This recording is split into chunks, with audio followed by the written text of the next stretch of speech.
দেখছেন রূপান্তর টেলিভিশন। বাকি কাজগুলো সম্পন্ন করতেও আমাদের অনেক অর্থের প্রয়োজন। তো আমাদের আশেপাশে অনেক শিল্পপতি রয়েছে যারা অত্যন্ত দানশীল। বিশেষ করে আমার প্রিয় খালেক ভাই অত্যন্ত দানশীল মানুষ। উনি প্রায় ৫,০০০, আমার জানা মতে ৫,০০০ কোরআনে হাফেজকে আপনার আর্থিক অনুদান দিয়েছে, পোশাক কিনে দিয়েছে, কোরআন শরীফ কিনে দিয়েছে, জায়নামাজ দিয়েছে এবং বাংলাদেশের প্রেক্ষাপটে একটি বিরল ঘটনা উনি দেখিয়েছেন। ইনশাআল্লাহ যাক, আল্লাহ ওনার এই নেক কাজের জন্য আল্লাহ ওনাকে হায়াতে এবার দান করুন এবং আরো ভালো ভালো কাজ ওনাকে করার তো। আমার পাশে বসে আছেন আমার অভিভাবক, আমার সাংবাদিক অভিভাবক, আমি আমার আদর্শ আবু জাফর সূর্য ভাই। আমি ওনাকে ফলো করি, ওনার মতো চলার চেষ্টা করি, ওনার মতো লেখার চেষ্টা করি। যদিও আমি ওনার মতো পারি না, তারপর অনুসরণ করলে যা হয় আর কি। যাক, উনি আমাকে অত্যন্ত স্নেহ করেন। আমি ওনাকে দাওয়াত দিয়েছি, উনি যে এখানে এসেছে ইনশাআল্লাহ আজকে যে অনুষ্ঠানকে অলঙ্কৃত করেছে, আমি আল্লাহর কাছে দোয়া করবো আল্লাহ যেন ওনাকে ১০০ বছর হায়াতে তৈবা দান করে। আল্লাহ যেন ওনার ছেলে মেয়েকে ওনার চোখের শীতল করে দেয়। আল্লাহ যেন সূর্য ভাইকে তার মান সম্মান ইজ্জতকে বাংলাদেশ সহ বিশ্বময় ছড়িয়ে দেয় ইনশাআল্লাহ। এবং উনি যেন সাংবাদিকদের জন্য কিছু একটা করতে পারে, করে যেতে পারে। ওনার যে এইম, ওনার যে স্বপ্ন আছে, সেই স্বপ্ন যেন উনি নিজের চোখে বাস্তবায়িত হয়েছে এটা দেখে যেন উনি মরতে পারে, সে দোয়া করি ইনশাআল্লাহ। তারপর আমার এই পাশে শাহিন ভাই বসে আছেন। শাহিন ভাই মিরপুরের অভিভাবক, ঢাকা শহরের অভিভাবক। ইনশাআল্লাহ মোটামুটি যারা শিল্পপতি আছেন, যারা ব্যবসায়ী আছেন, সবাই ওনাকে চিনেন এবং সুখে দুঃখে ওনার কাছে গেলে কেউ খালি হাতে আল্লাহর মধ্যে ফিরে না। উনি এমন একটা মানুষ, উনি হলো খাজার ভান্ডার, কেউ ফেরে না খালি হাতে, খাজা তোমার দরবারে। ইনশাআল্লাহ সেই হলো শাহিন ভাই। শাহিন ভাই আল্লাহর মধ্যে অত্যন্ত ভালো মানুষ, সবসময় সুখে থাকে। আজকে আমাদের এই যে ঘরটি দাঁড়িয়েছে, এই ঘর দাঁড়ানোর পিছনে শাহিন ভাই বিশাল ভূমিকা রয়েছে ইনশাআল্লাহ। যাই হোক, সকলে ভালো থাকবেন। আমাদের অনুষ্ঠানে একটি পর্বের অনেকগুলো সময় ক্ষেপণ হয়ে গেছে। আমাদের দ্বিতীয় পর্ব শুরু হবে ইনশাআল্লাহ। দ্বিতীয় পর্বের জন্য আপনারা সবাই প্রস্তুত থাকবেন। আরো অনেক কথা আসলে বলার ছিল, অনেক ভেবে চিন্তে রাখছিলাম কি কি বলবো, বুঝছেন তো। সময় ক্ষেপণ হওয়ার কারণে সব এলোমেলো হয়ে গেছে। যাই হোক, আরেকদিন ইনশাআল্লাহ আরেকটা অনুষ্ঠানে আপনাদের সাথে অনেক কথা হবে। আপনারা ভালো থাকবেন, আমাদের জন্য দোয়া করবেন। মিরপুর রিপোর্টার্স ক্লাব ভালো থাকবে, রিপোর্টার্স ক্লাবের প্রতিটি সদস্য ভালো থাকবে এবং তাদের পরিবার ভালো থাকবে। সারা বাংলাদেশে সাংবাদিকরা যেভাবে নির্যাতিত হচ্ছে, নিগৃহীত হচ্ছে, অত্যাচারিত হচ্ছে, তাদেরকে মেরে ফেলা হচ্ছে, এখন ঐক্যের প্রয়োজন। আমরা হিংসা বিদ্বেষ ভুলে গিয়ে সমস্ত সাংবাদিকদেরকে একত্রিত হয়ে ইনশাআল্লাহ সকল নির্যাতিত সাংবাদিকদের পাশে আমাদেরকে দাঁড়াতে হবে। এই শপথ আমাদেরকে নিতে হবে। আপনারা একটা জিনিস খেয়াল করবেন, আপনার আমাদেরকে কাকের মতো হতে হবে। একটা কাক বিপদে বললে হাজার হাজার কাক এসে সেখানে জড়ো হয়ে যায়। আজকে একটা সাংবাদিক, কিছুদিন আগে আমার এক সাংবাদিককে আপনার মাদক ব্যবসায়ীরা নির্মম ভাবে ৫০০ হাজারে মেরে ফেলেছে। আমি ঢাকা থেকে সেখানে যে আমার যতটুকু শক্তি ছিল তার পাশে দাঁড়ানোর চেষ্টা করেছি। অথচ সারা বাংলাদেশের সব সাংবাদিকরা যদি সেখানে যেত তাহলে অবশ্যই সে বিচার করত। এই যে প্ল্যাটফর্মটা, এইখানে আমরা সাংবাদিকরা টেবিল টকে অনেক ভালো কথা বলি, টিভি টক শোতে অনেক ভালো কথা বলি, আমাদের সাথে আলোচনায় কেউ পারে না, কিন্তু আমাদের অধিকার আদায়ের জন্য আমরা ব্যর্থ। আজকে ৫ই আগস্টের পর আমরা ভেবেছিলাম যে বিশাল একটা সংস্কার হবে, সাংবাদিকদের সুরক্ষার আইন হবে, সাংবাদিকদেরকে অল্প কিছু শর্তে তাদেরকে আত্মরক্ষার জন্য অস্ত্র দিবে। কিন্তু আজকে কোথায়? আসলে কিছুই নাই। আসলে যে সরকার এসেছে, যে সরকার গেছে, সবাই সাংবাদিকদের মাথার উপর লবণ রেখে খেয়েছে, সাংবাদিকদেরকে ব্যবহার করেছে, তাদের ক্ষমতা সাংবাদিকের উপর চাপিয়ে রেখে কিছু কালো আইন করে সাংবাদিকদের কলমকে, তাদের কণ্ঠকে বাকরুদ্ধ করে তার ইচ্ছে মতো সাংবাদিকদেরকে নিষ্পেষিত করে আপনার আমাদেরকে লিখতে দেয়নি, আমাদেরকে পড়তে দেয়নি, বলতে দেয়নি। তো সুতরাং এখান থেকে আমাদের বেরিয়ে আসতে হবে। আর এখান থেকে বেরিয়ে আসতে হলে আজকে আমাদের একত্রিত হওয়ার ছাড়া আমাদের কোনো উপায় নেই। তো আমি শুধু মিরপুরের সকল প্রেস ক্লাবের প্রতি উদাত্ত আহ্বান জানাবো, হিংসা বিদ্বেষ নয়। আমরা একটি মিরপুর রিপোর্টার্স ক্লাব করেছি, ইনশাআল্লাহ আপনাদের উদাত্ত আহ্বান, এখানে আসবেন, জ্ঞান চর্চা করবেন, আমাদের সাথে কথাবার্তা বলবেন। ইনশাআল্লাহ আপনাদের জন্য আমাদের দরজা খোলা এবং আমরা আপনাদের কাছে যাব। আমরা পরিবারের মতো ইনশাআল্লাহ আনন্দ উচ্ছ্বাসে সুখে দুঃখে একসাথে থাকবো।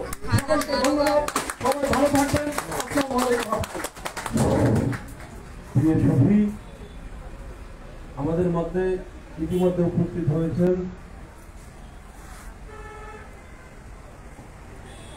জনাব কামাল আহমেদ, সহসভাপতি international human rights crime reporters foundation কেন্দ্রীয় কমিটি। এর বাইরেও আমাদের সাথে উপস্থিত আছেন জনাব আবুল খায়ের উজ্জ্বল, অফিসার অ্যাডমিন ও লজিস্টিক্স, সিপিপি রিহাব প্রোগ্রাম, অর্থ বিভাগ, অর্থ মন্ত্রণালয়।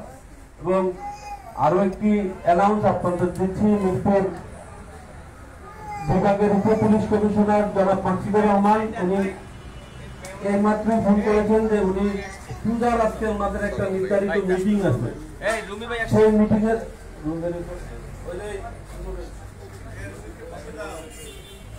হ্যাঁ উনি সহ মিরপুরের 7 থানার ওসি সাহেবদের নিয়ে একটা মিটিং আছেন। ওনারা মিটিং শেষ করে সবাই আমাদের এখানে আসবেন। ওনাকে বললাম যে ভাই আমাদের অনুষ্ঠান তো শুরু, বললো যে অনুষ্ঠান শুরু, অফিস তো আছে, তো অফিস যদি থেকে থাকে তাহলে আমি আসবো ইনশাল্লাহ। ইতিমধ্যে আমাদের মধ্যে উপস্থিত হয়েছেন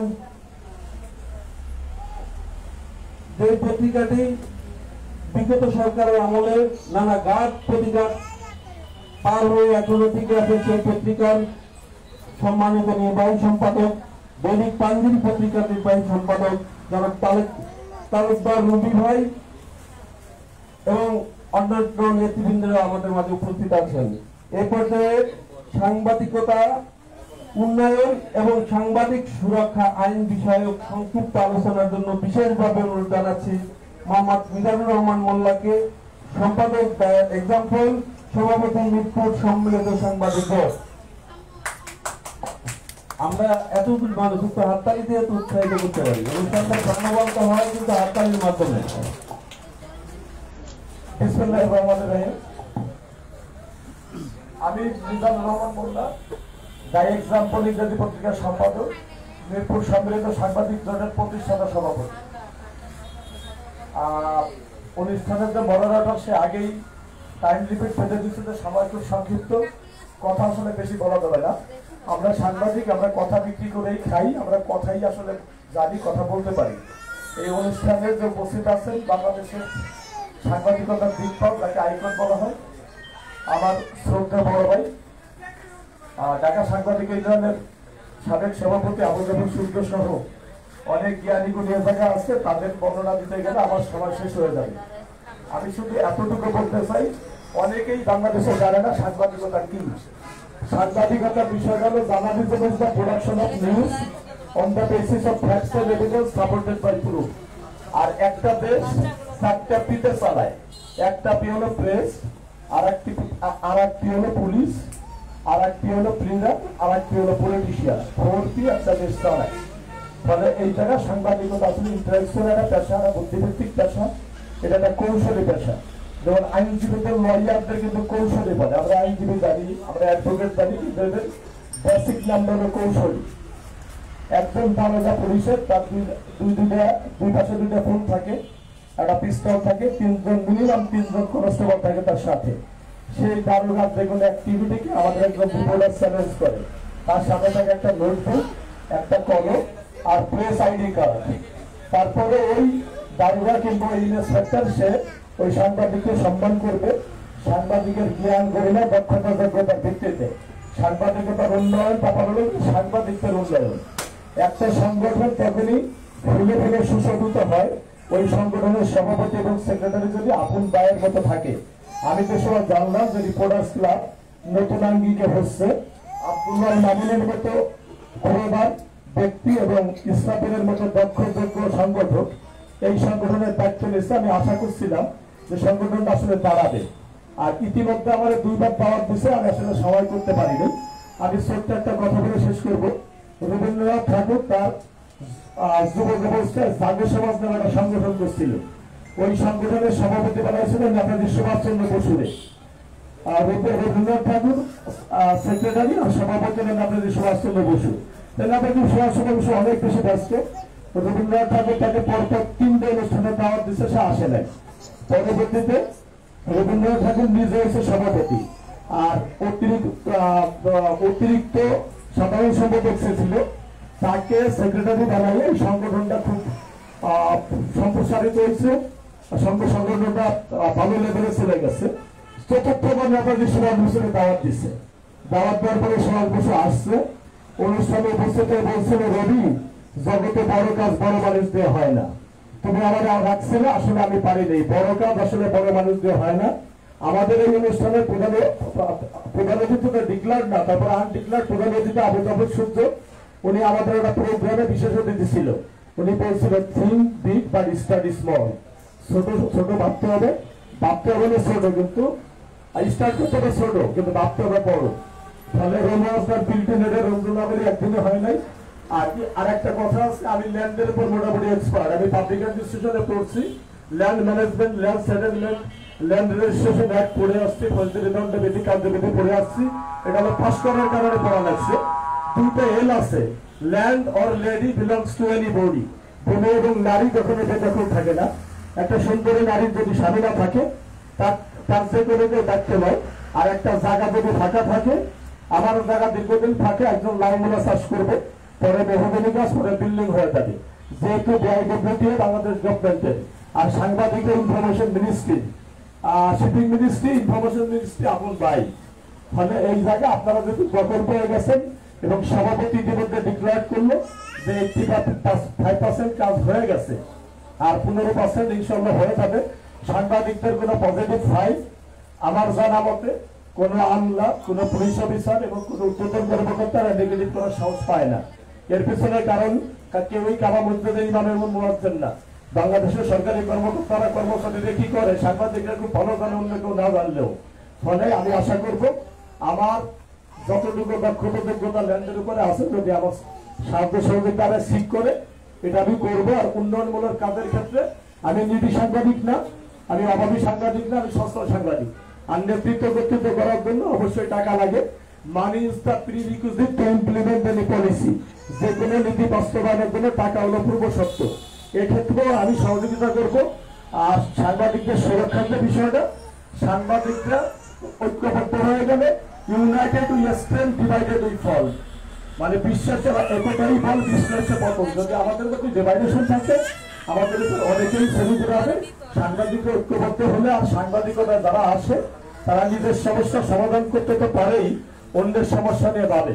আমরা ঘরের খেয়ে অন্যের মেষ তাড়াই, আমাদের লাশগড় থেকে মন্ত্রী পাড়া সব জায়গা আছে, সাংবাদিকের নির্দিষ্ট কোনো টেরিটরি নাই।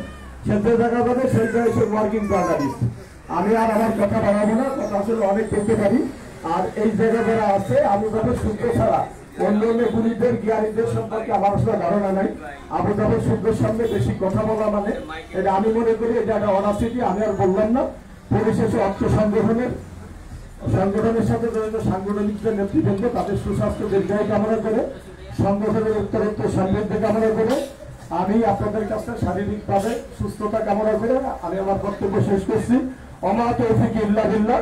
আসসালামু আলাইকুম ওয়া রাহমাতুল্লাহ। অসংখ্য ধন্যবাদ মিজান ভাইকে তার গুরুত্বপূর্ণ বক্তব্য দানের জন্য। এই বক্তব্যগুলো আসলে আমাদের সাংবাদিকতায় যারা আছি, আমরা পেশাদার সাংবাদিক যারা আছি, এটা সংগঠক যারা আছি, তাদের জন্য অবশ্যই ফলো করা উচিত। ফলো করার মতো কিছু কথাবার্তা বলার জন্য তাকে আবারও অভিনন্দন জানাচ্ছি। শুধু এই পর্যায়ে আমাদের মাঝে সংক্ষিপ্ত বক্তব্য দেবেন আমাদের সকলের প্রিয়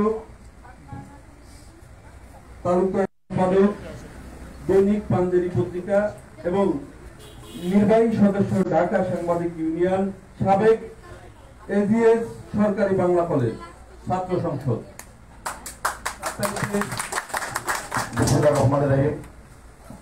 আসলে আমি আমাদের শ্রদ্ধাভাজন বড় ভাই জনাব আবু জাফর সূর্য সহ দৈনিক প্রাণের বাংলাদেশ সম্পাদক ডক্টর আব্দুল্লাহ মামুন, উপস্থিত জনাব আব্দুল খালেক, শাহিন ভাই, বীর মুক্তিযোদ্ধা কাজী মুক্তার হোসেন সহ এবং দ্য এক্সাম্পল পত্রিকার এডিটর জনাব মিজানুর রহমান ভাই চমৎকার বলেছেন, এক্সপ্লাশও দিয়েছেন।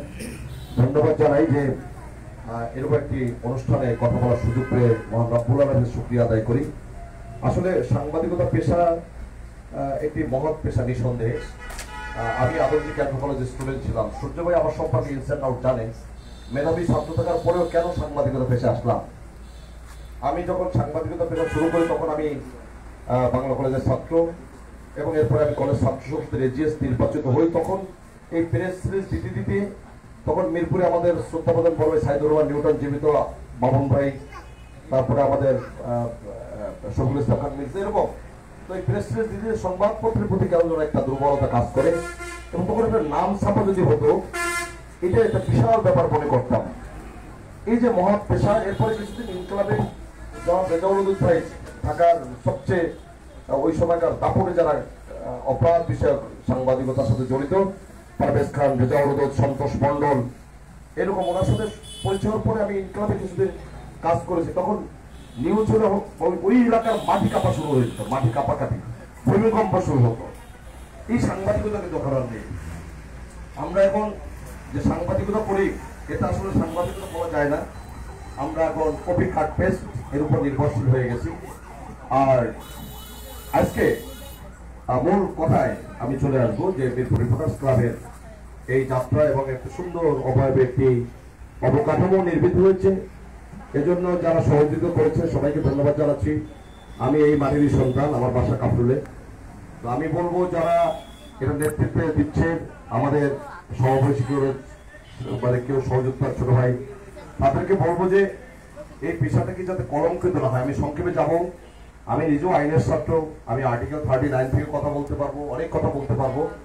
তো একটু পরে আপনারা জানেন যে এখানে একটা নির্বাচন হচ্ছে মার্কেটে, এই এলাকার যারা রয়েছেন, আমার সংসদের ভিপি শামীম ভাই, উনি এখানে এই মার্কেটের সম্ভবত শাহালি মার্কেটের প্রোগ্রাম আছে আমাদের, উনি সভাপতি ক্যান্ডিডেট। যদি এখানে কেউ থাকে, সমাজ জনাব শামীম পারভেজের জন্য একটু দোয়া করবে যাতে নির্বাচিত হতে পারে। তো আসলে মূল কথা হচ্ছে যে সাংবাদিকতা যেমন মর্যাদার জায়গা, আবার সাংবাদিকতা ঝুঁকিপূর্ণ পেশা। আমরা যারা সাংবাদিকতা করি, যারা সম্পাদনায় রয়েছি, তাদের মাথায় রাখতে হবে যে আমরা অনেক সময় কারো দ্বারা বায়াসে সংবাদ প্রকাশ করি, অনেক সময় ইউরো জার্নালিজমের কথা কিন্তু এখন ব্যাপকভাবে আলোচিত হচ্ছে, আমরা সেটা করে থাকি। আর আমরা যারা সম্পাদক হিসেবে দায়িত্ব পালন করি, এখানে সূর্যবায়ু দুটি পত্রিকার সম্পাদক মামুন ভাই রয়েছে, অনেকেই রয়েছে। এখন আসলে এই যে সেন্সিটিভ একটা পেশা, অত্যন্ত স্পর্শকাতর একটা পেশা, অত্যন্ত মর্যাদা সম্পন্ন একটি পেশা। আপনি চাইলেই আপনি আইজিপি সাহেবের সাথে কথা বলতে পারেন, আপনি চাইলেই জেনারেল ওয়াকারের সাথে কথা বলতে পারেন, আপনি চাইলে ডিজি জেনারেল জাহাঙ্গীরের সাথে কথা বলতে পারেন, আপনি চাইলে এনএসআর ডিজির সাথে কথা বলতে পারেন। কিন্তু একজন শিল্পপতি কিন্তু ওই পর্যায়ে পারে না, একজন ঠিকাদার, একজন ব্যবসায়ী ওইখানে যেতে পারে না। অর্থাৎ এই মর্যাদার জায়গাটাকে আমি সবসময় বলি যে আমাদের কোয়ান্টিটি প্রয়োজন নেই, আমাদের কোয়ালিটির প্রয়োজন। আমাদের কোয়ালিটি, আমরা দেখি যে পত্রিকার ডিক্লারেশন নাই, অনলাইন পত্রিকা কিন্তু পত্রিকা বের করে যাচ্ছে। একটি পত্রিকার ডিক্লারেশন করে যে কি পরিমাণ পরিশ্রম করতে হয়, এটা চিন্তার বাইরে। আপনারা জানেন যে গত সরকারের আমলে আমি চরম ক্ষতিগ্রস্ত, কিন্তু আমি হাল ছাড়িনি। এখন পত্রিকার মিডিয়ার জন্য যে পরিমাণ কাঠ করে পড়তে হয়, চিন্তার বাইরে। এনএসবির 8-10টা তদন্ত হয়, এনএসের তদন্ত হয়, এখন দেখে যে আপনার পত্রিকাটি কোনো ছাপা হচ্ছে কিনা, কোয়ালিটি এনশোর করায়। আর আগে যত্রতত্র আমি ওই ঘটনার লোক, আমার পত্রিকা ডিক্লারেশন হবে, পত্রিকা মিডিয়া হবে, পত্রিকার 1,60,000 সার্কুলার হবে। কিন্তু নীতি আদর্শ বা বচ্চক ভিত্তিকে সাংবাদিকতা তো জোর করে কোনো কিছু করা যায় না। এক্সাম্পলের এডিটর বলেছেন, এখানে আপনার মূল্যবোধ, চিন্তা, স্বাধীনতা, এগুলো মাথায় রাখতে হবে। সাংবাদিকতা তো সোজা না। আমরা এখন দেখি যাদের কোনো কাজ নাই, তাদেরকে আমরা সাংবাদিক বানিয়ে দিচ্ছি, এটা ঠিক নয়। অত্যন্ত মর্যাদা সম্পন্ন একটি পেশা। তাহলে আমরা যদি একজন সাংবাদিককে কার্ড দিয়ে দিই, সে কি করবে? তার আর্থিক ঝুঁকি থাকে, বাধ্য হয়ে সে অপরাধের সাথে জড়িত হবে। যাদের আর্থিক সচ্ছলতা আছে, যারা শিক্ষিত, যারা মেধাবী, তাদেরকে পেশায় নিয়ে আসে। কিন্তু আমরা কি করছি? কার্ড ধরে দিচ্ছি, আমাকে বলতেছে ভাই আজকে আমি 10,000 টাকার বিজ্ঞাপন দেবো, 10 টাকা নেবে, সে করে কি? সে কার্ড দিয়ে ধান্দাবাজি করে। এই জায়গায় আপনাদের যারা সম্পাদক রয়েছেন, আর একজন মুক্তিযোদ্ধা যে রয়েছে অত্যন্ত মর্যাদা সম্মান, আমি একজন মুক্তিযোদ্ধা সন্তান। আমরা যদি বলতে চাই যে রাষ্ট্র, সংবাদপত্র, রাজনীতি, প্রশাসন এগুলো অঙ্গভাবে জড়িত। আজকে আমরা যদি সংবাদ কথা বলি, আজকে অনেক সাংবাদিকরা আজকে মামলার আসামি হয়েছে। কেন হয়েছে? আমরা সরকারের দালালি করি, আমরা সরকারের পেটো বাহিনী হিসেবে কাজ করি। এই জায়গায় আমরা আসবো না। সরকার আসবে, সরকার যাবে, সেটা বিবেচ্য বিষয় নয় আমাদের কাছে। রাষ্ট্র আমাদের কাছে বিবেচ্য বিষয়, রাষ্ট্রের জনগণ আমাদের কাছে বিবেচ্য বিষয়। আমরা সবসময় সরকারের দালালি করি। আজকে ওসি অপরাধ করলে আমরা কেন লিখতে পারবো না? আজকে ডিসি অপরাধ করলে কেন লিখতে পারবো না? আমরা যদি আজকে অন্তর্বর্তী সরকারের মাননীয় উপদেষ্টা সম্মান রেখে নোবেল লরিয়েট বিশ্ব বরেণ্য ব্যক্তিত্ব তারা ইউনূস সাহেব, তার কাছে আমাদের কি প্রত্যাশা ছিল? যেহেতু 4টি স্তম্ভে নিয়ে আমরা কথা বলবো, রাষ্ট্র, রাজনীতি, প্রশাসন, এগুলো এসেই যায়। আমরা একটি গণতন্ত্রের জন্য সংগ্রাম করেছি। আমি নিজেও তো কারাগারে ছিলাম। আমরা এই যে আজকে 1 বছর উপরে দেশে একটা বিশৃঙ্খল পরিবেশ, এখানে কিন্তু গণমাধ্যমের একটা বিশাল ভূমিকা রয়েছে। আমরা দালালি করার জন্য সংবাদপত্রে আসিনি। আমরা অন্যায়ের বিরুদ্ধে, দুঃশাসনের বিরুদ্ধে, যেখানে গণতন্ত্র হরণ হবে, যেখানে স্বাধীনতা সার্বভৌমত্ব হরণ হবে, সেখানে আমাদের অ্যাড্রেস করতে হবে। আমরা কাউকে চিনি না, আমাদের চোখ অন্ধ থাকবে। কিন্তু আমরা এখন কি করি? আমরা অবসর সতর্ক, আমরা তার পক্ষে, দুর্নীতিবাদের পক্ষে আমরা অবস্থান নিই। এটা অন্যায়, চরম অন্যায়। আমাদের এই জন্য আমাদের সন্তান রক্ত দেয়নি, আমরা এর জন্য কারাগারে যাইনি, 17 বছর আমরা সংগ্রাম করিনি। আজকে আমি যদি বলতে চাই, বাংলাদেশে 2.5 লক্ষ পুলিশ, হয়তো 5,000 পুলিশ অপরাধ করেছে। সব পুলিশকে অপরাধ করেছে?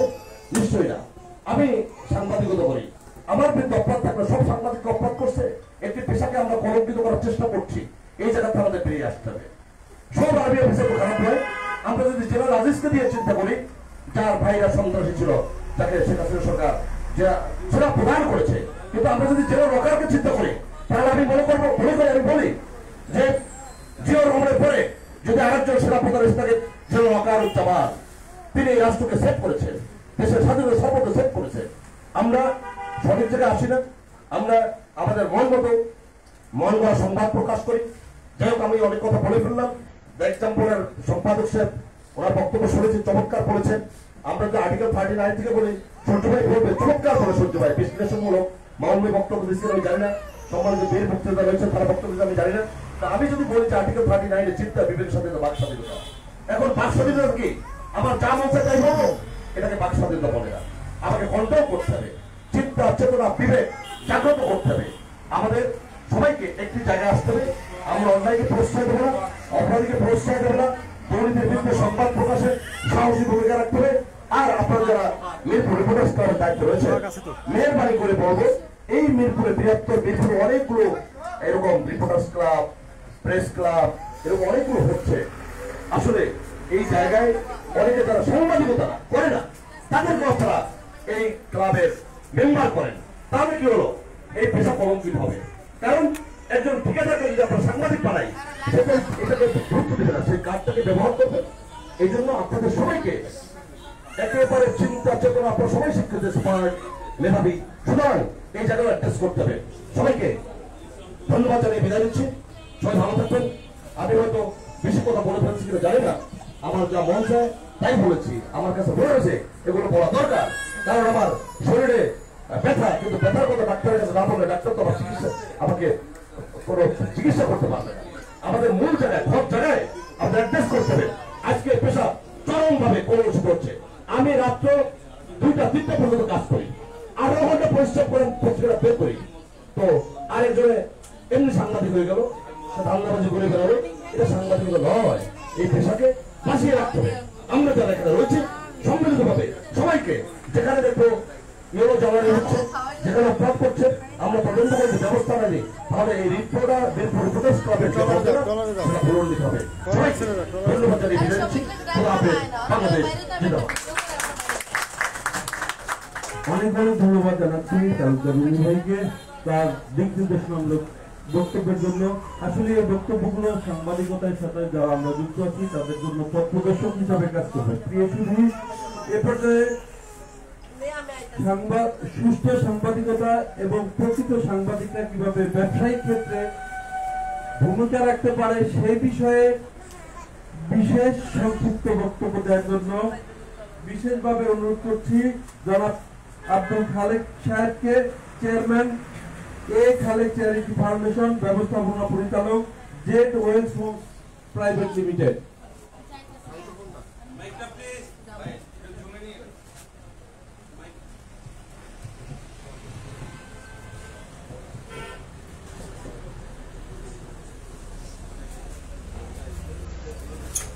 আউযু বিল্লাহি মিনাশ শাইতানির রাজিম বিসমিল্লাহির রহমানির রহিম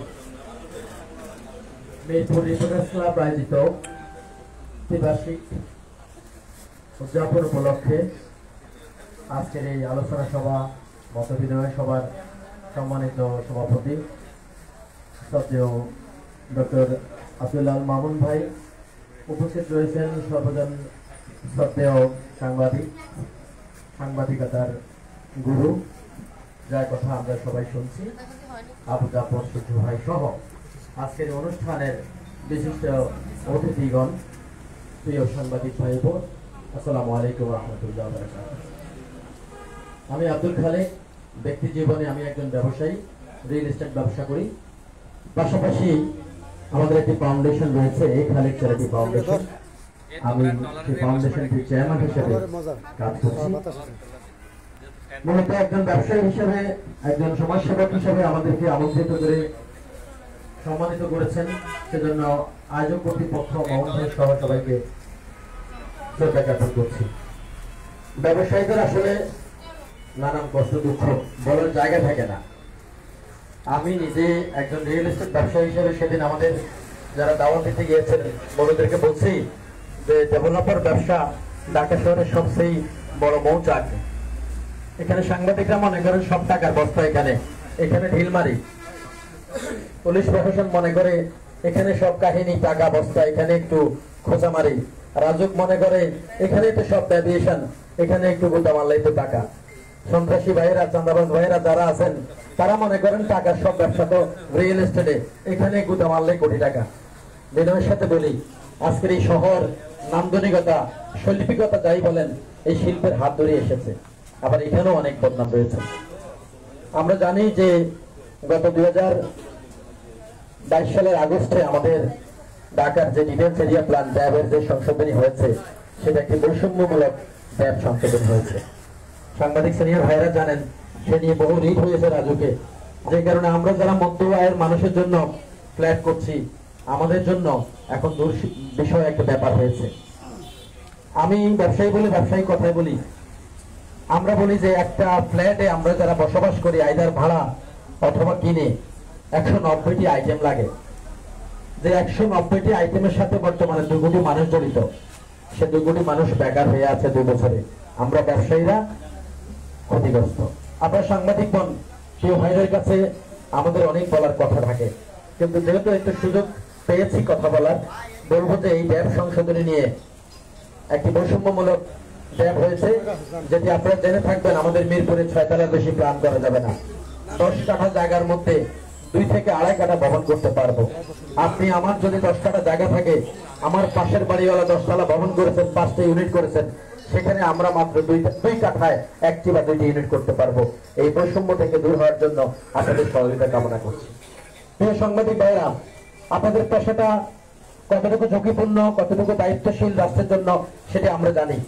একটি দেশ, একটি সমাজ, একটি দেশের গণতন্ত্র অবকাঠামো যদি একটি সাংবাদিক শ্রেণীর সহযোগিতা না থাকে, আমরা একটি দেশকে সংগঠিত, সুসংগঠিত করতে পারি না। আমাদের স্বাধীনতা থেকে আজ আরম্ভ করে আজ অব্দি যতগুলো আন্দোলন সংগ্রাম হয়েছে, আমরা যারা ঘরে বসেছিল তাদেরকে সংবাদ প্রচারের জন্য রাস্তায় নিজেদের সন্তানদের, নিজেদের স্ত্রীদের কথা পরোয়া না করে এই সাংবাদিক ভাইরাই আমাদের মৃত্যুর খবর, সুসংবাদ, দুঃসংবাদ তুলে ধরেন। আমরা সেই সাংবাদিকদেরকে মূল্যায়ন করি না।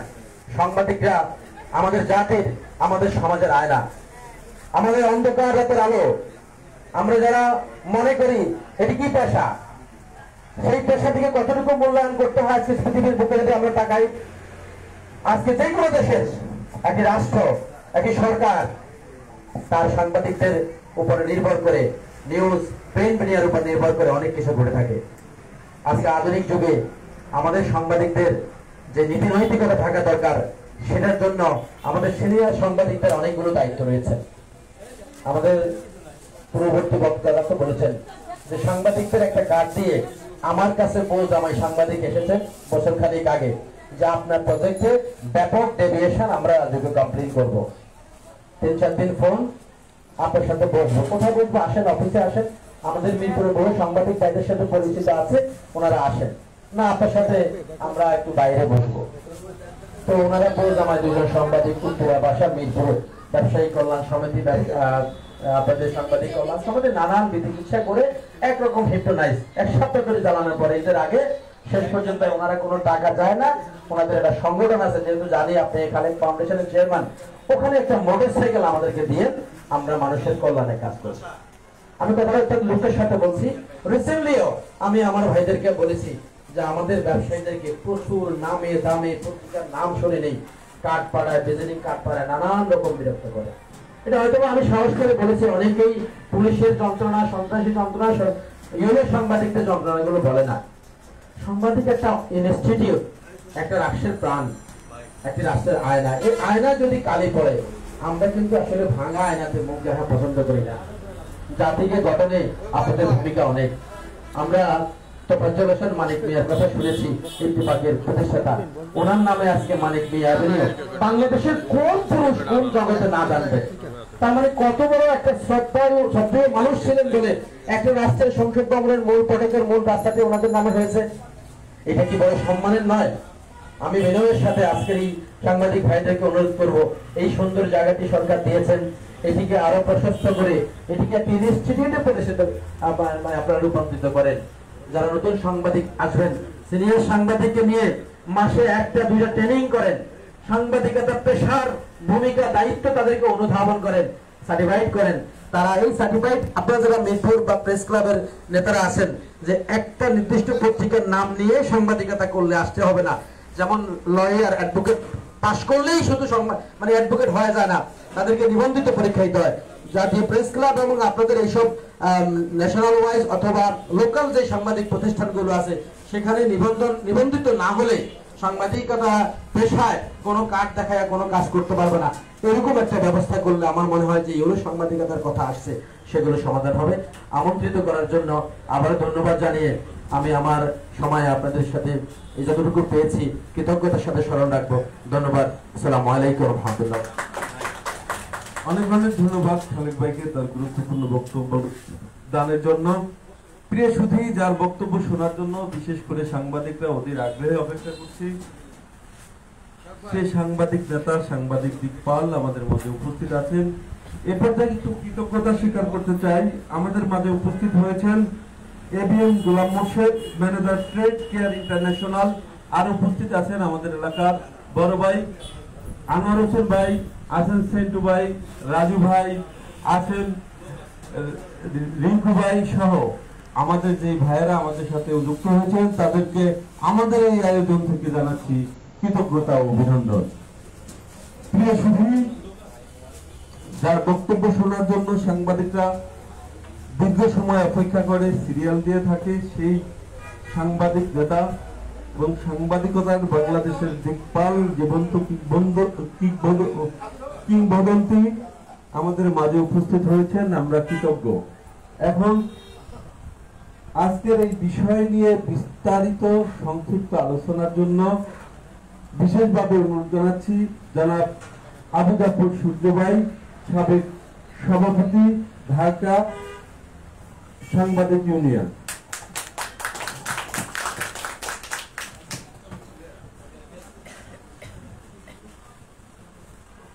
অনুষ্ঠানের সভাপ্রধান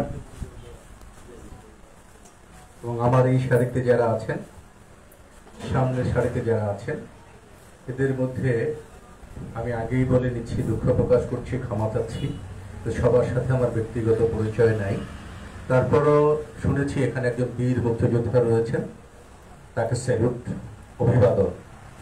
কারণ ওনারা যদি এই রাষ্ট্রটা তৈরি না করতো, তাহলে আমার মতো বা আপনাদের মতো কেউ এখানে বক্তব্য দেওয়ার মতো সুযোগ পেত না। আমরা যেভাবেই কথা বলি না কেন, যে মহান মুক্তিযুদ্ধের পূর্বে বাংলাদেশে সেনাবাহিনীতে এত লোকের মধ্যে মাত্র একজন কর্নেল ছিল, কর্নেল এম.এ. ওসমানী। আর কারো ভাগ্য কিন্তু এটা জোটে না, যা ছিল সব পশ্চিম পাকিস্তানে। তো যারা সেই বৈষম্যবিরুদ্ধে যুদ্ধ করে একটা দেশ তৈরি করেছে, সেরকম একজন মহান সন্তান এখানে বসে আছেন, তার সামনে বক্তব্য দেওয়া কঠিন কাজ। এবং তারপরও আর একজন মুক্তিযোদ্ধার সন্তান, পেশাদার সাংবাদিক, আমাদের নেতা, ঢাকা সাংবাদিক ইউনিয়নের নির্বাহী পরিষদের সদস্য তালুকদার রুমি। আমার পাশে রয়েছেন মাতৃজগতের সম্পাদক সেলিম ভাই, রয়েছে মিরপুর সম্মিলিত সাংবাদিক জোটের সভাপতি, তার সাথে আমার পারিবারিক সম্পর্ক আছে মোল্লা মিজান, এবং আমার সাথে যে অনুষ্ঠানে সভাপতিত্ব করছেন প্রাণের বাংলাদেশের সম্পাদক আমার স্নেহের ছোট ভাই, এই রিপোর্টার্স ক্লাবের সভাপতি, সবাইকে আবারও শুভেচ্ছা জানাচ্ছি। আমার এই বক্তব্য যারা শুনবেন, এখানে 10-11 জন নারী আছেন, শিশু আছেন, এর বাইরের লোকজনগুলো তো আসলে এরকম দেখি না, সবাই সবার মতো করে বাইরে বসে আছেন, কারণ আজকের অনুষ্ঠানে অনেকগুলো পর্ব রয়েছে।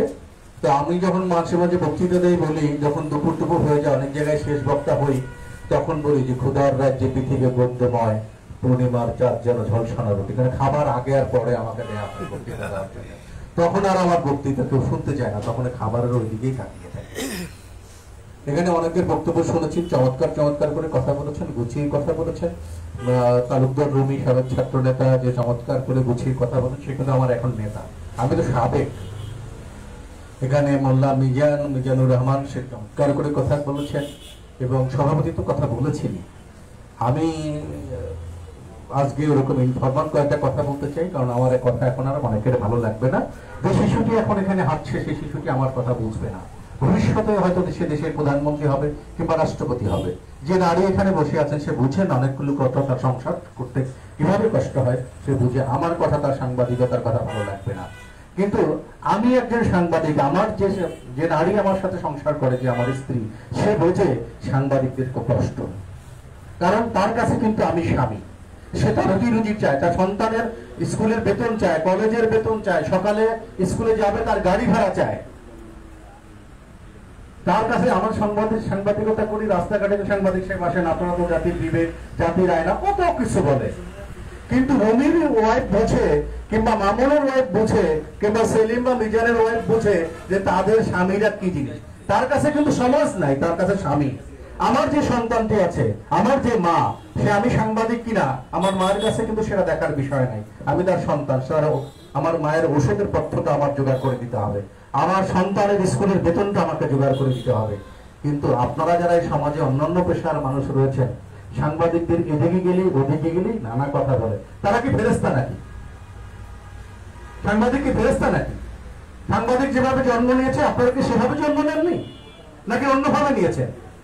সব দোষ সাংবাদিকদের। কি হয়েছে? পক্ষে গেলে নির্ভীক সাংবাদিক, বিপক্ষে গেলে হলুদ সাংবাদিক।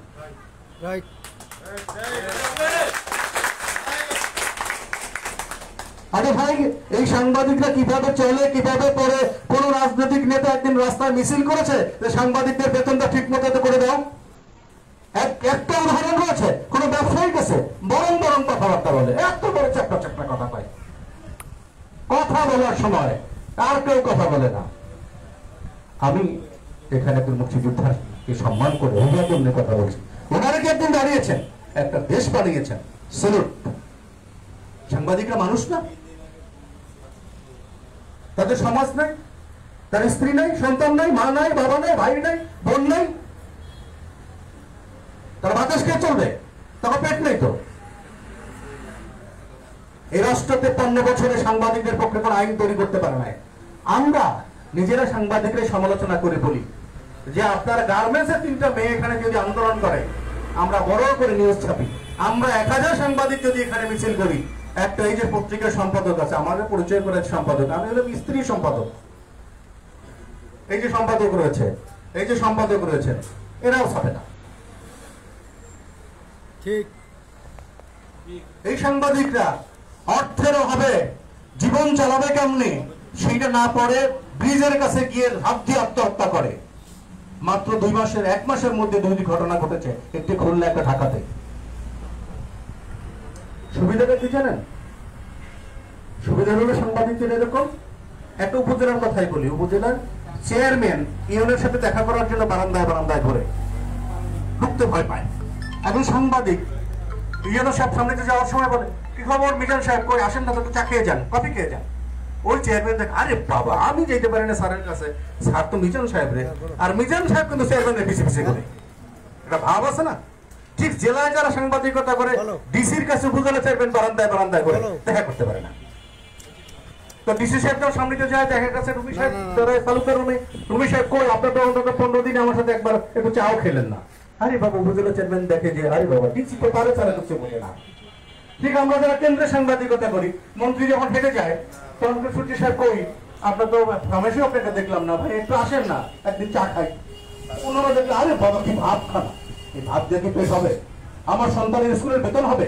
এই ভাবে কি আমার মায়ের আমার বাবার চিকিৎসার টাকা হবে?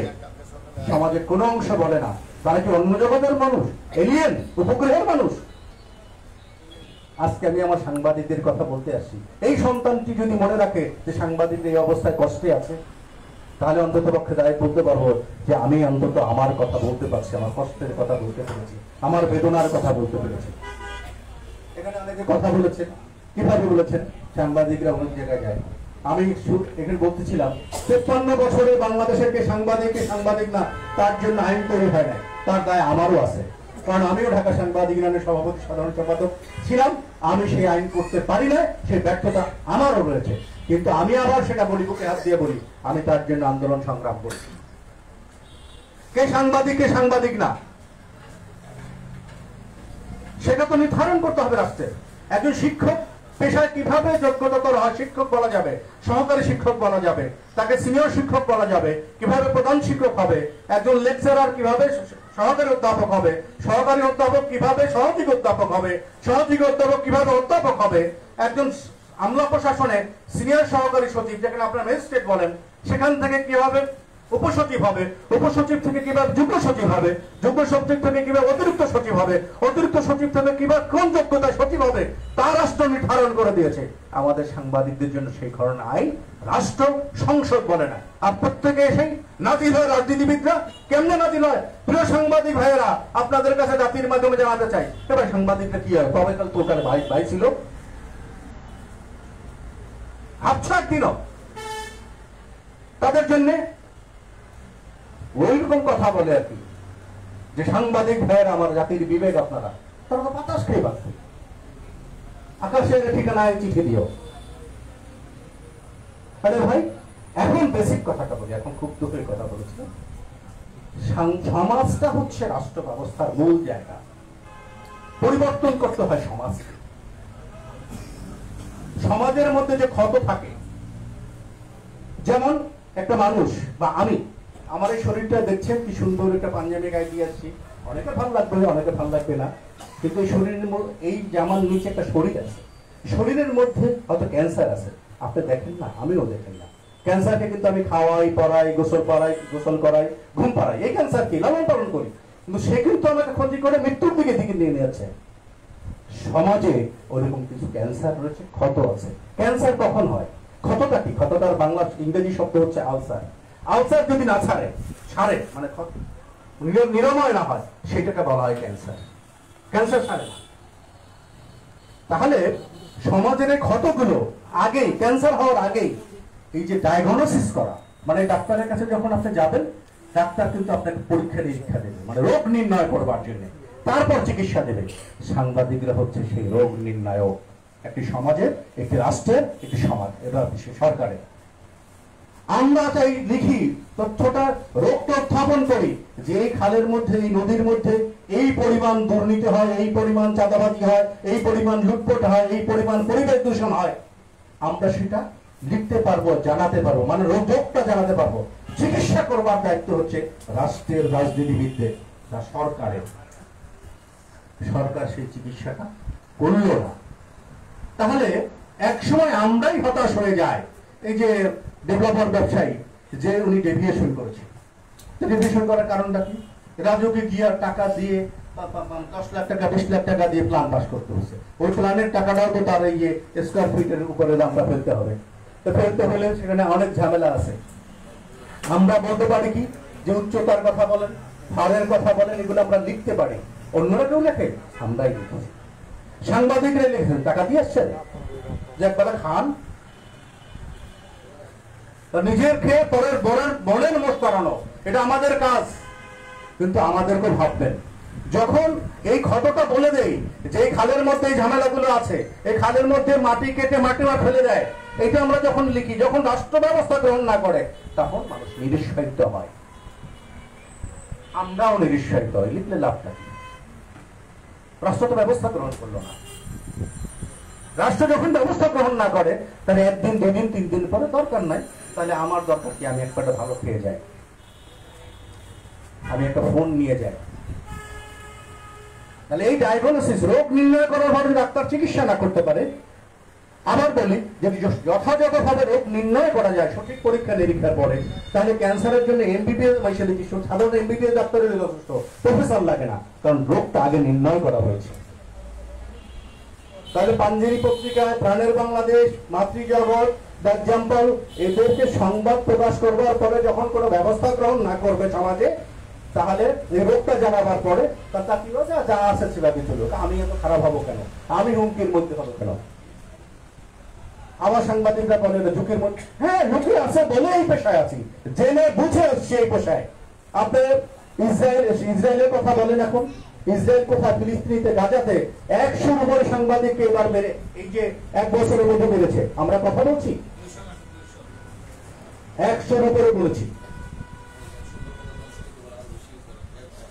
খেয়াল করবেন এটা, আমরা তো সাংবাদিকতা করি, আমরা নিউজ এডিট করি, মানে 100-র কমে না, এর উপরে 200, 300, 500 হতে পারে।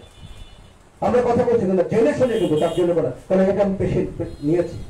যুদ্ধ করতে যাবে, সৈনিক তো মারাই যাবে, কারণ যুদ্ধ তো ওই চাকরিটা নিয়েছে, ওই পেশায় যুক্ত হয়েছে যে আমার জীবন বাজি রাখবো, তার জীবনটা আগে সুরক্ষা দিতে হবে। যে যুদ্ধ না জানে, আমি তো ওই পেশায় যাই না, সুতরাং আমাকে সুরক্ষা দাও। এরপরে আমার সাংবাদিকদের একটা কথা বলি, এত সাংবাদিক হওয়া দরকার নাকি? এত সাংবাদিক হওয়া দরকার কেন? যে রুমি তালুকের রুমির কথা বলতেছিল, ছাত্র হিসাবে আমিও খারাপ ছিলাম না, তাহলে কি এই পেশায় তো আসছি। আর অন্য পেশায় কোনোদিন একটা সিবি ড্রপ করি না জীবনে, বয়স কিন্তু 60-এর কাছাকাছি। অন্য কোনো পেশায় এটা একটা সিবি ড্রপ করি নাই। একটা সময় 11 জন থেকে 12 জন মন্ত্রী একটা অনুষ্ঠানে বসা ছিল, আমিও সেই একজন বসে, সেখানে ডেইলি স্টার আর প্রথম আলোর সম্পাদক বসা ছিল, যুগান্তরের সম্পাদক তখন সাইফুল আলম, সেও ছিল। আমরা সেই করি, কারণ জনপ্রশাসন থেকে অভিযোগ হলো যে একটা সাংবাদিকের বেতন এত হবে, আমাদের একটা বেতন কাঠামো আছে, সেই বেতন কাঠামো নিয়ে রুমিরা এখন লড়াই করে। কারণ আমরা যে সংগঠন করি, সেই সংগঠনের প্রতিবেদিত প্রথম যে শব্দটা বলি, সেই শব্দটা হলো রুটি রুজি মর্যাদার লড়াইয়ের সংগঠন। রুটি রুজি এবং মর্যাদার লড়াইয়ের সংগঠন ঢাকা সাংবাদিক বিধান। তাহলে কি হচ্ছে? সাংবাদিকদের বেতন কাঠামো আছে, একজন স্টাফ রিপোর্টার, যেটা নিয়ে এখন কার্ড নিয়ে কথা বললো না খালেদ ভাই, হ্যাঁ ওই সমালোচনা আমারও আছে। একজন স্টাফ রিপোর্টারের মর্যাদা আমাদের ওয়েস্ট বোর্ডে হচ্ছে একজন সিনিয়র সহকারী সচিব। সিনিয়র সহকারী সচিব যে বেতন পাবে, তার থেকে একটা ইনক্রিমেন্ট বেশি আমাদের। তা সেটাই যদি হতে হয়, তো নাজির কিন্তু সাংবাদিক, দৈনিক টিনের চালের সাংবাদিক, দৈনিক খাটনরেগা সাংবাদিক, এই সাংবাদিকদের মধ্যে কার্ড দেবেন staff reporter, joint editor, special correspondent, assistant editor, এটা দিলে হবে তন্ত্র একজন সাব ইন্সপেক্টরকে। ওই দারোগারে স্যার কেমন আছেন? আমরা করি তো। তাহলে ওই যে আগে বললাম যে 53-54 বছরে বাংলাদেশে কে সাংবাদিক না, তার জন্য এখন রাষ্ট্র এখন পর্যন্ত আইন তৈরি করতে পারে না। আমরা কি বলি? পেশাগত সুরক্ষা চাই।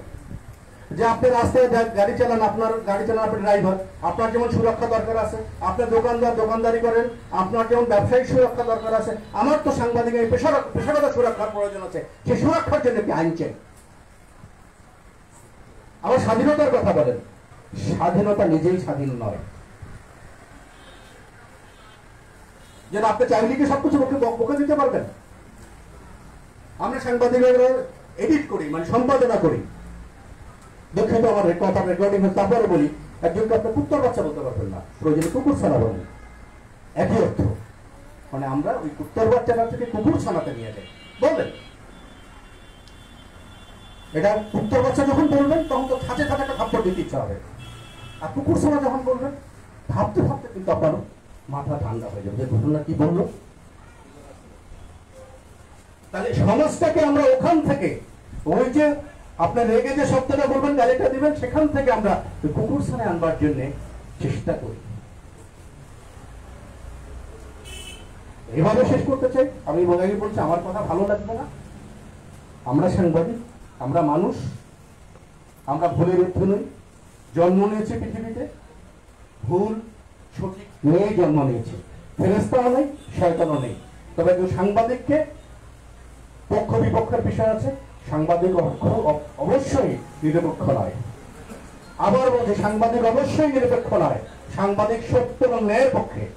ন্যায় একটা কোন পক্ষ আছে না, তার বিপক্ষের পক্ষটাকে অন্যায়, তা সাংবাদিক তো ন্যায়ের পক্ষে থাকে। সাংবাদিক নিরপেক্ষ শব্দটা এটা অনেকে বলে, আমি বলি না। আমি ন্যায়ের পক্ষে আছি, আমি সত্যের পক্ষে আছি, আমি মানবতার পক্ষে আছি। দেশের কথা যদি বলেন, আমি রাষ্ট্রের পক্ষে আছি। আমি যখন সংবাদ প্রকাশ করবো, আমি কি ইন্ডিয়ার পক্ষে করবো নাকি? আমার পক্ষে আমি কথা বলবো, সেটা যে হোক, বাংলাদেশের পক্ষে আমি কথা বলবো। আমি আমার মায়ের পক্ষে কথা বলবো, আমি আমার বাবার পক্ষে কথা বলবো।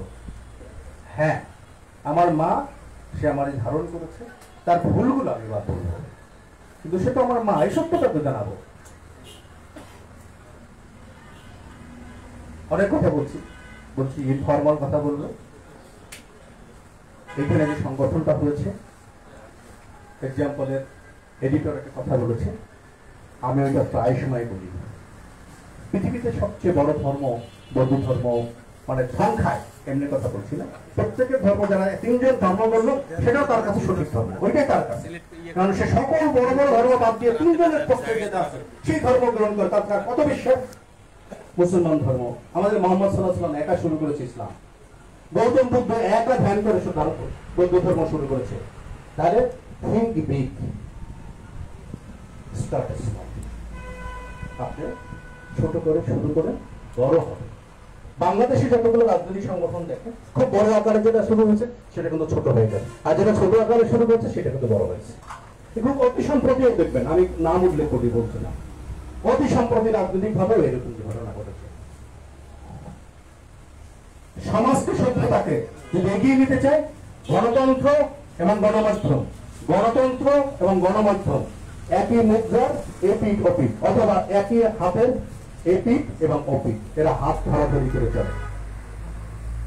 যদি গণতন্ত্র এগিয়ে নিতে চায়, সুশাসন এগিয়ে নিতে চান, গণমাধ্যমকে আগে সামনে এগিয়ে দিতে হবে। গণমাধ্যম আগে বাড়লেই তাহলে সমাজ এগিয়ে যাবে, সমাজ থেকে রোগ নির্মূল হবে। কারণ সমাজের রোগগুলো গণমাধ্যম বলে দেয়, এবং তাদের চিকিৎসা করার জন্য ডাক্তার আছে, ডাক্তার হচ্ছে সরকার কিংবা রাজনীতিবিদ। আগে হলুদ সাংবাদিক বলবার আগে ভেবে দেখেন, আয়নায় নিজে যখন যাবেন, আয়না মুছবেন না, নিজের চেহারায় যে কালি লাগছে কালিটা মুছবেন। সবাইকে ধন্যবাদ।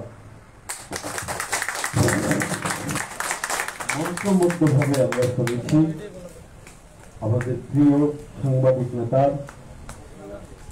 সেই অমূল্য বাণীগুলো, যারা আমাদের সাংবাদিকতায় আগামীতে আছে এবং আগামীতে আসতে চাই, এই কথাগুলো অনুসরণ করেই আমাদের পরবর্তী পথ চলা শুরু করা উচিত। প্রিয় সাথী, সময় তো কারোর জন্য বসে থাকে না। ধীরে ধীরে আমরা সময় অতিবাহিত করে আসছি, আমাদের মধ্যে সবাই বক্তা আছেন, কিন্তু আমরা তাদেরকে কথা বলায় আজকের এই অনুষ্ঠানে সুযোগ না দিতে পেরে আন্তরিকভাবে দুঃখ প্রকাশ করছি। এবার আমরা চলে যাব আমাদের এই অনুষ্ঠানের দ্বিতীয় আয়োজনে, গুরুজন সম্মাননা 2025। আমাদের সাংবাদিক নেতা অনেকক্ষণ বক্তব্য দিয়েছেন, উনি একটু ক্লান্ত, তারপর ওনার সদায় ওনাকে অনুরোধ করছি আমাদের এই পুরস্কার বিতরণীটা উনি যেন পুরস্কার দেন আমাদের গুণীজনদের। এই পর্যায়ে সর্বপ্রথম যাদের কৃতজ্ঞতায় জানাচ্ছি আমাদের এই সুন্দর দেশটা পেয়েছি, সেই বীর মুক্তিযোদ্ধা কাজী মুক্তার হোসেন, সহ কমান্ডার, ঢাকা মহানগর বাংলাদেশ মুক্তিযোদ্ধা সংসদ মহোদয়কে। আসা দরকার নাই মনে হয়, ওখানে দাঁড়াই ওনাকে সম্মাননা দিয়ে সম্মানিত করা এবং কৃতজ্ঞতা জানাতে পেরে আমরা মিরপুর রিপোর্টার্স ক্লাব গর্বিত এবং আনন্দিত।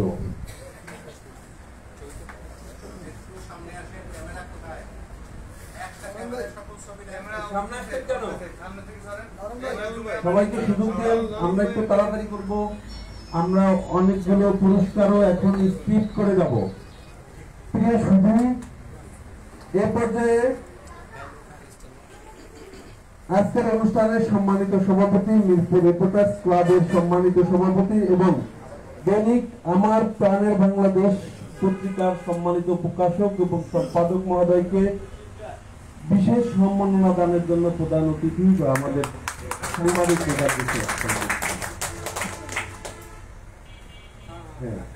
এ পর্যায়ে সম্মাননা গ্রহণের জন্য বিশেষভাবে অনুরোধ জানাচ্ছি জনাব আব্দুল খালেক সাহেব, চেয়ারম্যান এ খালেক চ্যারিটি ফাউন্ডেশন ও ব্যবস্থাপনা পরিচালক জেড হোমস প্রাইভেট লিমিটেড।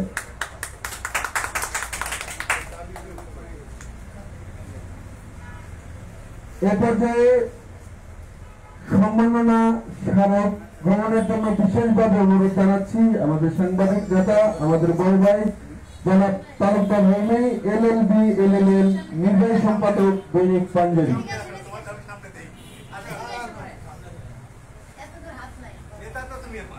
এবং ঢাকা সাংবাদিক ইউনিয়নের সম্মানিত নির্বাহী সদস্য আমাদের বড় ভাই তালুকদার হোমে। এ পর্যায়ে প্রতিষ্ঠাতা সভাপতি সেন্ট্রাল প্রেস ক্লাব ও সম্পাদক ও প্রকাশক জাতীয় দৈনিক মাতৃজগৎ পত্রিকার সম্পাদক খান সেলিম ভাইকে সম্মাননা স্মারক গ্রহণের জন্য বিশেষভাবে অনুরোধ জানাচ্ছি।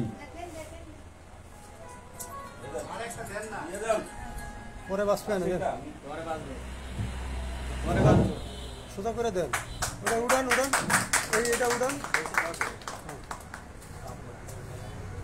এ পর্যায়ে গোলাম কিবরিয়া ভাই কি আছে আমাদের মাঝে? আচ্ছা, জনাব কামাল হোসেন ভাই, সহ সভাপতি international human rights crime reporter foundation কেন্দ্রীয় কমিটি।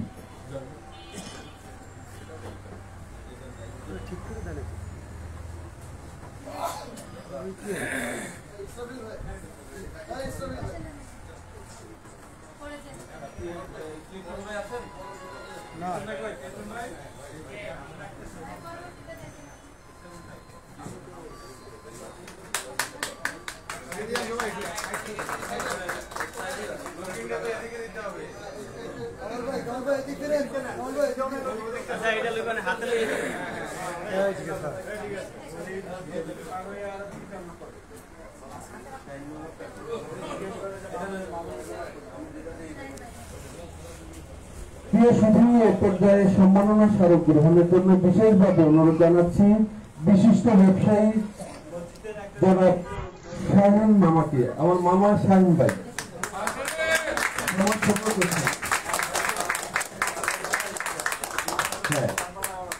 এ পর্যায়ে সম্মাননা স্মারক গ্রহণের জন্য বিশেষভাবে অনুরোধ জানাচ্ছি আলহাজ মোহাম্মদ ওয়াজুদ্দিন, সভাপতি লিস্টের দলিল লেখক সমিতি।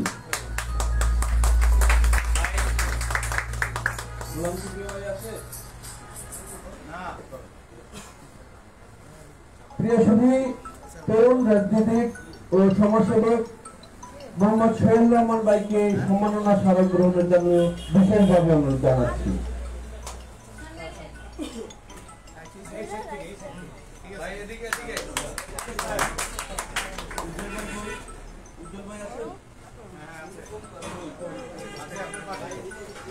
এ পর্যায়ে সম্মাননা স্মারক গ্রহণের জন্য বিশেষভাবে অনুরোধ জানাচ্ছি জনাব মোহাম্মদ আবুল খায়ের উপর, অফিসার এলপেন ও লজিস্টিক, সিপিপি, রিহাব প্রোগ্রাম, অর্থ বিভাগ, অর্থ মন্ত্রণালয়।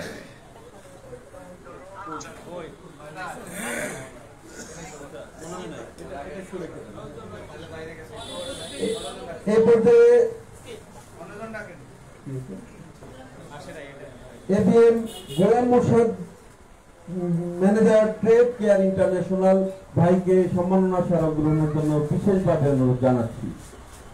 প্রিয় সুধী, এই সম্মাননা প্রদানের মাধ্যমে আমাদের আজকের সম্মাননা প্রদান অনুষ্ঠানের এক অংশ শেষ হলো। প্রিয় সুধী, আপনাদের সকলের জন্য সকলে অবশ্যই আসেন। ভাই বলল চাঁদকেও এক টুকরা চাঁদকেও নাকি এখন রুটি মনে হয়, সেই রুটি আমাদের সামনে কিন্তু আছে। আমাদের প্রধান অতিথি আমাদের নেতৃবৃন্দ মনে হয় খেয়াল করেন নাই, আছে। আমরা রুটির ব্যবস্থা রেখেছি আজকে প্রতিষ্ঠা বার্ষিকী উপলক্ষে বিশেষ কেক কাটা অনুষ্ঠান। আপনারা সবাই ধৈর্য। আমাদের মধ্যে একজন নেত্রী আছেন যে আমাদের অতিথিদের সম্মানে একটু কথা বলতে চাচ্ছেন 1 মিনিটের।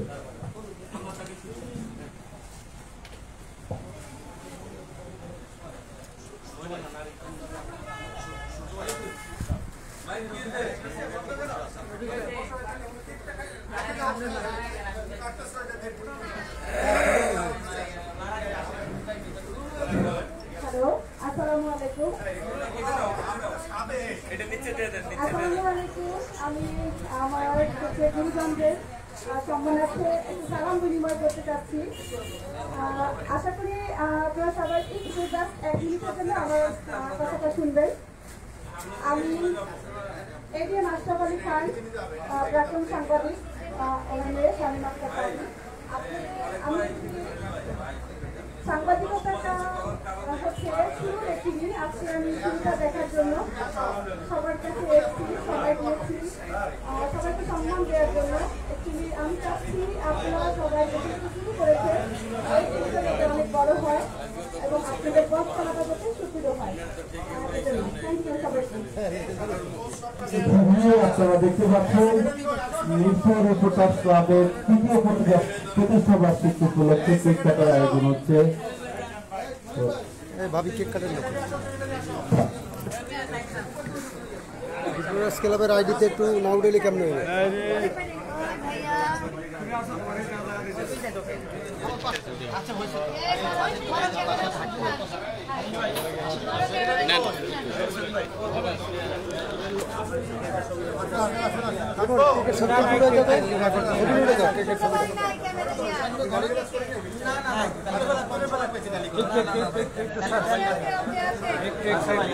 কিছু করা লাগবে না।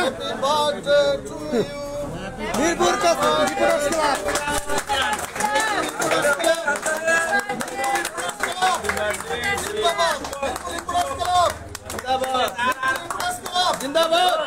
জিন্দাবাদ না,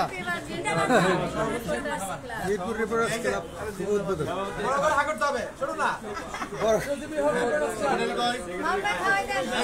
শুধু বাইরে খাওয়াই দেন মামুন ভাই।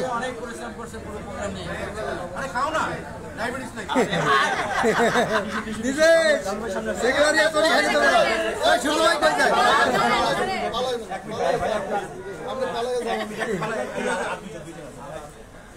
শাইন বেরি দেন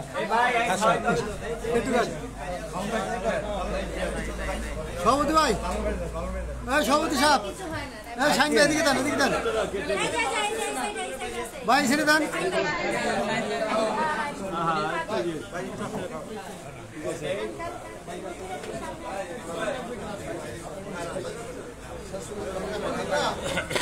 সবাই সুন্দর বলতেন।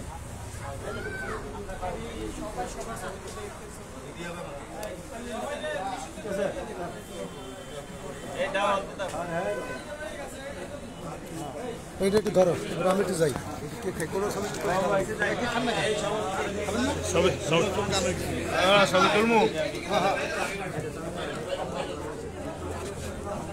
আপনি যদি আমাদের এই ভিডিওটি ফেসবুক থেকে দেখে থাকেন তাহলে অবশ্যই লাইক, কমেন্ট ও শেয়ার করতে ভুলবেন না। আর যদি ইউটিউব থেকে দেখে থাকেন তাহলে অবশ্যই সাবস্ক্রাইব করে বেল বাটনটি বাজিয়ে দিন। এরকম আরো নিত্য নতুন নিউজ পেতে আমাদের সাথে থাকুন।